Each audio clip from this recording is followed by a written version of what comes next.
അമരമ്പലം ഗ്രാമപഞ്ചായത്തിൽ പൂക്കോട്ടുംപാടത്തെ അതിഥി തൊഴിലാളി അനധികൃതമായി നടത്തിവരുന്ന ഗുരു ആയുർവേദ പൈൽസ് ചികിത്സാ കേന്ദ്രവും ശുചിത്വ പോരായ്മകൾ, ശുചിമുറി അസൗകര്യം എന്നിവ ചൂണ്ടിക്കാട്ടി പൂക്കോട്ടുംപാടത്തെ വനിതാ ഫിറ്റ്നസ് സെന്ററും താൽക്കാലികമായി അടച്ചുപൂട്ടി.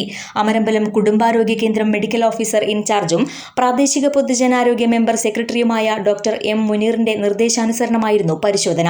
പൈൽസ്, ഫിസ്റ്റുല ചികിത്സ പാരമ്പര്യ വൈദ്യം എന്ന പേരിൽ യാതൊരുവിധ ക്രമീകരണങ്ങളോ സൗകര്യങ്ങളോ അണുവിമുക്ത സൗകര്യങ്ങളോ ഇല്ലാതെ പ്രവർത്തിക്കുകയും ശുചിത്വ പോരായ്മയും കണ്ടെത്തിയതിനെ തുടർന്നാണ് നടപടി.